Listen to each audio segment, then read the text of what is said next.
comme Jésus s'en allait, au sortir du temple, ses disciples s'approchèrent pour lui en faire remarquer les constructions.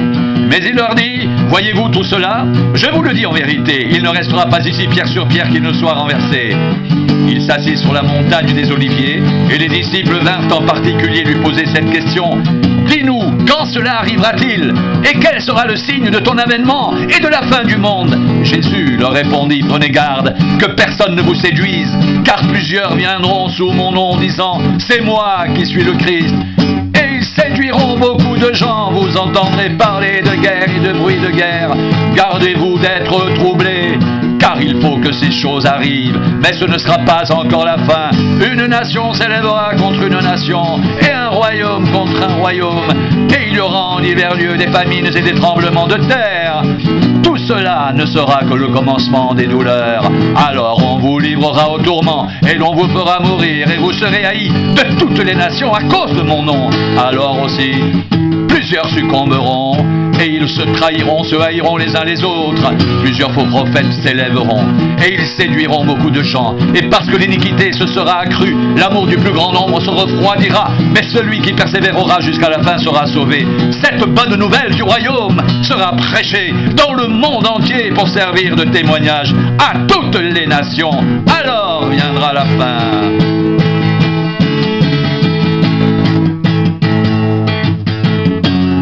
C'est pourquoi lorsque vous verrez l'abomination de la désolation, dont a parlé le prophète Daniel établi en lieu saint, que celui qui lit fasse attention, alors que ceux qui sont en Judée fuient dans les montagnes, que celui qui sera sur le toit ne descende pas pour prendre ce qui est dans sa maison, et que celui qui sera dans les champs ne retourne pas en arrière pour prendre son manteau. Malheur aux femmes qui seront enceintes et à celles qui allaiteront en ce jour-là. Priez pour que votre fuite n'arrive pas en hiver ni un jour de sabbat, car alors la détresse sera si grande qu'il n'y en a point eu de pareil depuis le commencement du monde jusqu'à présent, et qu'il n'y en aura jamais. Et si ces jours n'étaient pas abrégés, personne ne serait sauvé. Mais à cause des élus, ces jours seront abrégés. Si quelqu'un vous dit alors, le Christ est ici, ou il est là, ne le croyez pas, car il s'élèvera de faux Christ et de faux prophètes. Ils feront de grands prodiges et des miracles, au point de séduire, s'il était possible, même les élus. Voici, je vous l'ai annoncé d'avance. Voici, je vous l'ai annoncé d'avance. Si donc on vous dit, voici il est dans le désert, n'y allez pas. Voici il est dans les chambres, ne le croyez pas. Car comme l'éclair part de l'Orient et se montre jusqu'en Occident, ainsi sera l'avènement du Fils de l'homme. En quelques lieux que soit le cadavre, là s'assembleront les vautours. Aussitôt après ces jours de détresse, le soleil s'obscurcira, la lune ne donnera plus sa lumière, les étoiles tomberont du ciel, et les puissances des cieux seront ébranlées. Alors, le signe du Fils de l'homme paraîtra dans le ciel. Toutes les tribus de la terre se lamenteront, et elles verront le Fils de l'homme venant sur les nuées du ciel, avec puissance et une grande gloire. Il enverra ses anges avec la trompette retentissante, et ils rassembleront ses élus des quatre vents d'une extrémité des cieux à l'autre. Instruisez-vous par une comparaison tirée du figuier.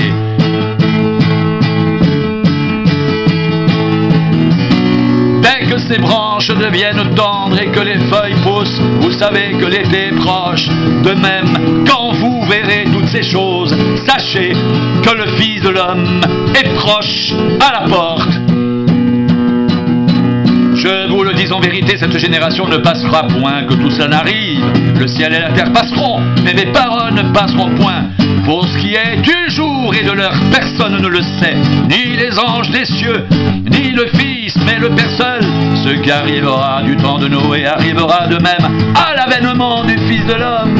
Car dans les jours qui précédèrent le déluge, les hommes mangeaient et buvaient, se mariaient et mariaient leurs enfants, jusqu'au jour où Noé entra dans l'arche, et ils ne se doutèrent de rien, jusqu'à ce que le déluge vienne et les emporte tous. Et il en sera de même à l'avènement du Fils de l'homme. Alors l'histoire de deux hommes qui seront dans un champ. L'un sera pris, l'autre laissé. De deux femmes qui moudront à la meule, l'une sera prise et l'autre laissée. Veillez donc, puisque vous ne savez pas quel jour votre Seigneur viendra.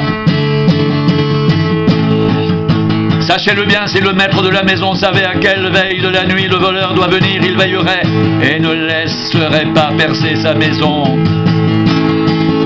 C'est pourquoi vous aussi, tenez-vous prêts, car le Fils de l'homme viendra à l'heure où vous n'y penserez pas.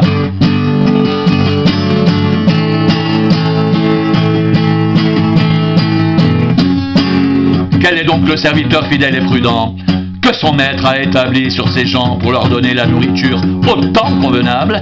Heureux ce serviteur que son maître à son arrivée trouvera faisant ainsi. Je vous le dis en vérité, il établira sur tous ses biens. Mais si c'est un méchant serviteur qui dise en lui-même « Mon maître tarde à venir », s'il se met à battre ses compagnons, s'il mange et boit avec les ivrognes, le maître de ce serviteur viendra le jour où il ne s'y attend pas et à l'heure qu'il ne connaît pas.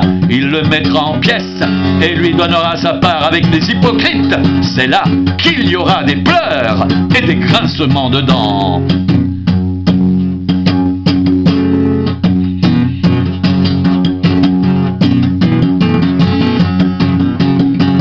Alors le royaume des cieux sera semblable à 10 vierges qui, ayant pris leur lampe, allèrent à la rencontre d'un époux. 5 d'entre elles étaient folles et 5 sages.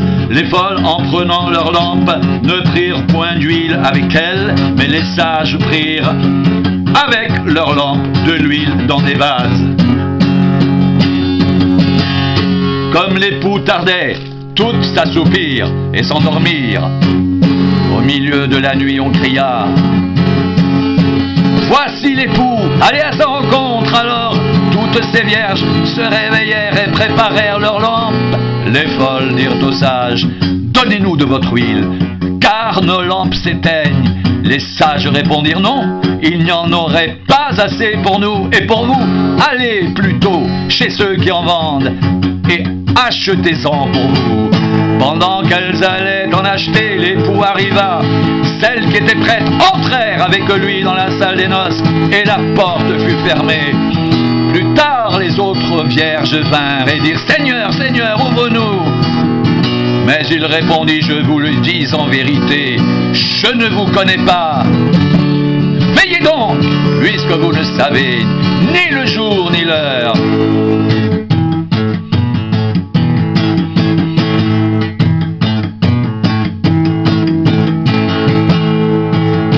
Il en sera comme d'un homme qui, partant pour un voyage, appela ses serviteurs et leur remit ses biens. Il donna 5 talents à l'un, 2 à l'autre et 1 au troisième, à chacun selon sa capacité. Il partit. Aussitôt, celui qui avait reçu les 5 talents s'en alla, les fit valoir, et il gagna 5 autres talents. De même, celui qui avait reçu les 2 talents en gagna 2 autres. Celui qui n'en avait reçu qu'un alla faire un creux dans la terre et cacha l'argent de son maître. Longtemps après, le maître de ses serviteurs revint et leur fit rendre compte. Celui qui avait reçu les 5 talents s'approcha en apportant 5 autres talents, et il dit: Seigneur, tu m'as remis 5 talents, voici j'en ai gagné 5 autres.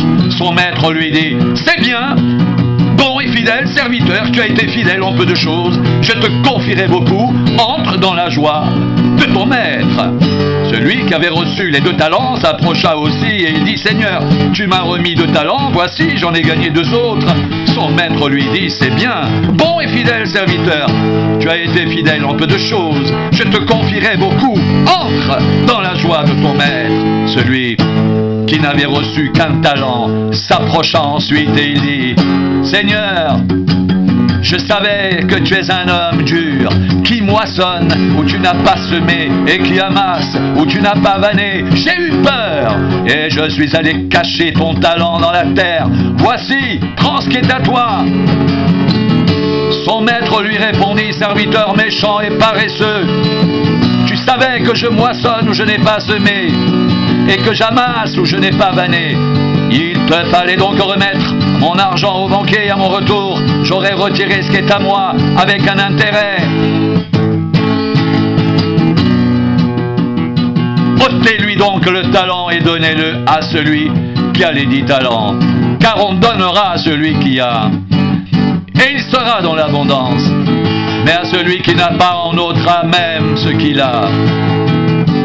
Et le serviteur inutile, jetez-le dans les ténèbres du dehors, où il y aura des pleurs et des grincements de dents.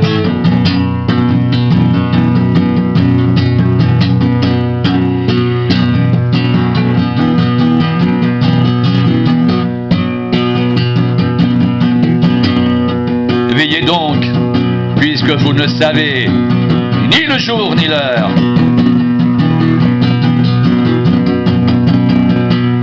Veillez donc, puisque vous ne savez ni le jour ni l'heure.